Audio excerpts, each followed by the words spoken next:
Saat ini saya sedang bersama Gus Yai Imam Bukhari Muslim, orang hebat di planet Jeska. Oke, halo. Orang yang nggak pernah punya capek, ngider sehari dari pagi sampai malam sampai pagi lagi, stamina-nya luar biasa. Saya yakin stamina itu terbentuk karena keterlibatan beliau di sebuah perguruan pencaksilat. Dia adalah salah satu tokoh pencaksilat pagar nusa di Kalipari. Orang yang mempopulerkan pencaksilat pagar nusa di Kalipari adalah dia, dan sudah melahirkan banyak generasi keren berprestasi dan sudah tidak diragukan lagi kiprahnya, dan itu masih akan terus berlanjut karena makin kesini ternyata animo masyarakat terhadap bela diri pagar nusa makin bagus, jadi perkembangannya juga makin keren. Tak sharing ke Pak Widi. Dan saya lihat tampilan-tampilan yang disuguhkan di hadapan khalayak itu bukan sekadar bela diri, tapi juga menonjolkan sisi seni. Itu yang nyambung buat saya. Jadi kalau waktu sempat menyaksikan pementasan bela diri pagar nusa, di situ ada sesuatu yang keren yang sisi hiburannya juga dimunculkan. Contoh terakhir kemarin ketika tampil di acara ulang tahun Jeska, menampilkan atraksi-atraksi yang di situ dibumbui dengan ada komedi-komedinya itu luar biasa. Ada komedi-komedi keren yang di luar dugaan tiba-tiba muncul. Kan sebelumnya di otak saya itu namanya bela diri pasti serius gitu ya. Ternyata bisa dikemas dengan begitu cantik dan bikin penonton lebih terhibur. Selain nonton bagaimana bela diri itu ditampilkan, juga ada sisi hiburan yang bisa membuat kami merasa segar. Itu mungkin salah satu yang membuat perkembangan bela diri pagar nusa di Kalipari menjadi lebih terlihat. Anak-anak muda, anak-anak sekolah juga bisa berkiprah di situ. Itu pengantar yang sangat panjang dari saya. Saking saya senangnya, saking bangganya di Kalipari ada itu, terutama di lembaga kami Jeska sudah menelurkan anak-anak berprestasi di tingkat ini udah nggak bisa saya sebutkan karena saking banyak. Beliau inilah yang menjadi tonggak, menjadi tokoh. Saya tadi ngoceh-ngoceh sendiri agar beliau menyiapkan jawaban dan nanti saya tanya. Kalau di film itu biasanya yang di belakang itu siapa, Pak? Yang di belakang itu apa? Yang menyusun semua skenario dan yang mendirect otomatis director, sutradara ya. Yang menulis cerita ya penulis ceritanya. Nah, ini yang mau saya tanyakan. Kemasan dari penampilan pagar nusa bisa sampai seperti itu tuh idenya dari mana Gus Yai? Apa tadi itu apa? Penulis cerita itu siapa? Penulis cerita ya, penulis cerita, director itu sutradara lah. Sutradara dan director sama. Ya kan beda istilah saja. Sutradara. Nah, dijawab Gus Yai, bisa muncul ide bahwa bela diri pagar nusa juga boleh tampil secara itu lebih menghibur itu bagaimana itu mulanya? Karena awal mula munculnya itu pagar nusa itu adalah generasi selanjutnya, meskipun dalam sejarah itu pagar nusa pencaksilat itu ada ya. Jadi kemunculan di Kalipari mulai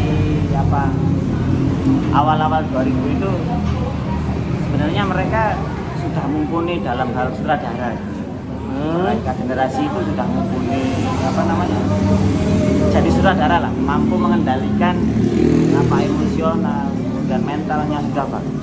Ya. Nah, kebetulan tahun 2000 itu mulai masuk pagar nusa kemasan anak muda. Sebenarnya dulu itu kemasan melestarikan ala orang tua. Jadi mereka kesannya enggak kalau mau masuk harus tua dulu. Oh iya. Kalau 2000 itu mulai dikemas cocok untuk kalangan remaja. Tapi mereka sebenarnya sudah pandai untuk jadi direktur Dari sutradara kita jadi sutradara. Karena itu berkat beliaunya dulu itu sudah belajar teater dan seterusnya mereka. Akhirnya kami masuk dengan mereka sudah punya modal. Kalau saya hanya menyentil mereka, keilmuannya muncul, kemudian dilanjutkan oleh mereka. Ternyata backgroundnya penting sekali, anak itu belajar tentang teater, tahu diri, kemudian bagaimana menyampaikan sesuatu dan seterusnya. Akhirnya dipadukan dengan budaya, muncullah. Makanya bisa mengemas semacam itu. Kembali ke persoalan tadi, kan selama ini saya anggap bela diri mau Pak Karnusa mau bela diri apapun kan kayak seolah sakral dan kaku gitu loh. Harus begitu konsepnya, prinsipnya harus begitu. Tidak boleh dimasuki hal-hal yang nantinya akan membuat itu jadi semacam nggak sakral lagi. Apakah memang dari atas ya? Dari atas.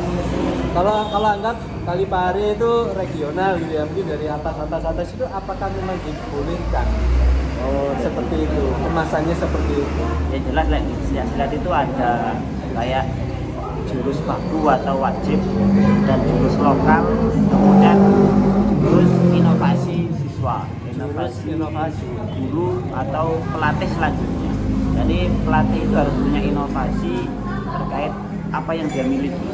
Tetap ada jurus baku yang harus dipahami dan tidak boleh diubah.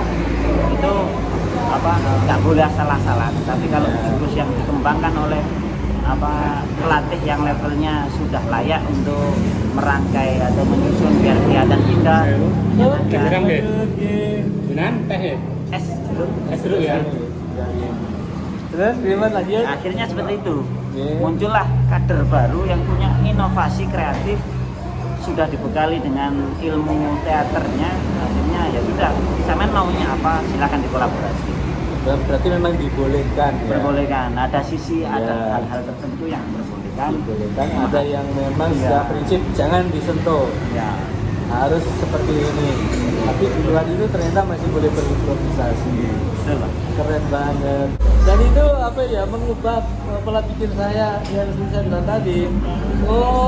Bahwa bela diri itu tidak kaku, tidak sakok, tidak ngomong ini ternyata masih boleh berkembang menyesuaikan dengan perkembangan zaman. Karena saya setuju Gus Yai, hanya dengan begitu nanti bisa menghimpun sebanyak mungkin anak muda yang memang ya kehidupan anak muda kan gitu hore, seneng gitu ya. Kalau harus diterapkan sesuatu yang kaku gitu kan ya enggak banget, mereka pasti akan menjauh. Itu yang membuat bela diri Pak Karnusa bisa berkembang sampai sejauh ini dan sudah bisa merekrut banyak orang. Sudah berapa ribu yang gabung dari tingkat yang paling kecil anak-anak TK ada nggak? Ya dari TK sampai yang remaja atau dewasa kira-kira sudah berapa? Teater nih. Teater, astagfirullahaladzim. Ini bahas bela diri Pak Karnusa. Teater silat. Oh teater silat, nah itu saya setuju. Belum dijawab ada berapa ribu orang yang sudah bergabung di bela diri Pak Karnusa. Sambil minum nggak apa-apa? Ya biasa, santai aja. Obrolan dengan saya itu semua tempol, nggak ada obrolan serius. Nemu titik. Bagaimana? Bagaimana? Belum jawab, ada berapa ribu? Kurang mana sih ambil? Nggak masuk ke sini ya? Sebenarnya kalau ditanya ribu atau berapa puluh itu kembali lagi ke sejarah. Ya. Awal itu kami minta bantuan dari pusat, dari kota, menyajikan pencak silat yang diminta oleh anak kampung. Anak-anak kampung itu minta ke kami dan kami masukkan ke kota. Bagaimana di sana mau pingin ada pencak silat? Tanya mereka, maunya di sana itu apa? Kan kebetulan pencak silat itu sesuai dengan keinginan masyarakat sekitar. Anak-anak bilang, ya minimal jaga diri. Jadi ini kan pengen jadi pendekar. Ya, akhirnya kurikulum atau manajemen yang diterapkan itu ala pendekar. Ternyata yang awalnya angkatan pertama itu di Masjid Baitur Rahim itu hampir 100, anggap Ya. 99. Nah, Kemudian di Monggol itu 130 lah. Nah di sana dicoba dicetak seperti itu, ternyata tinggal 9 ya, dan seterusnya. ya. Karena mintanya mereka itu seperti itu, maka kita setting memang lulus bisa, memang karakternya yo mampu bersilat. Akhirnya lambat laun itu jadi sesuatu yang beda ketika masuk ke sekolah.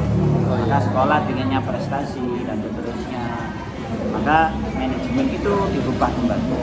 Nah, mulai saat itu mulai berkembang pencak silat yang slow santai tapi disukai anak-anak. Maka jumlah itu juga menentukan. Kalau kita hitung jumlah apa nih anggota mulai dari awal sampai akhir, ya, anggap 300 lah. Berapa? 300 atau berapa? 300. Kalau tertulis. Ya. Kalau karena sesuai hobi di lapangan itu ya, mereka daftar sebagai anggota sudah masuk pada level sekian, akhirnya mereka hanya datang ketika UKT dan seterusnya. Maka kalau dikatakan mereka lulus di pencaksilat itu nggak ada kata lulus. Mereka anggota, iya mereka anggota. Mereka anggota yang bagaimana? Anggota yang tidak tetap atau yang tetap ya. Semua yang terlibat lah. Nanti kalau dibilang-bilang gitu saya menjadi bingung. Pokoknya semua yang terlibat dan datang memang berniat mempelajari entah dari sisi ini atau itunya. Yang penting mereka tuh tertarik dan benar-benar nyemplung di situ. Walaupun tidak jadi anggota, nggak masalah. Berapa kira-kira? Ada, paling ya 10 lah insya Allah. Berarti totalnya berapa ratus tadi? 10. Enggak, mulai dari awal berdiri sampai hari ini 10. 10 gimana Mas? 10.000. 9 biji. Oke. Serius Usai. Kamu enggak serius kita ditakoni Pak serius kok omongan malas aku. Terus minum di air. Jadi suka begini, kalau ditanya serius mesti dibelak-belakkan. Kenapa? Seperti saya bilang, dia tipe-tipe orang yang rendah hati itu memang tidak mau menyatakan apapun yang menjadi pencapaiannya. Ya, pencapaian apapun itu tidak ingin dia ini diumbar-umbar kemana-mana, dibongkar-bongkar gitu. Jadi makanya walaupun saya bertanya serius apapun, yo panggahin bleset jawabnya mesti Iya. bongkar. Secara teori perjuangan saya itu selesai di 2000 misalnya 2011 sampai 2000 anggap 3 tahun setelah itu kan generasi selanjutnya anak-anak yang mulai memegang. Ya. Kalau itu saya anggap itu juga perjuangan saya kan yo saya nggak enak juga itu kan mereka ini. Ya nggak bisa, wong dari mulai muncul sampai sekarang tuh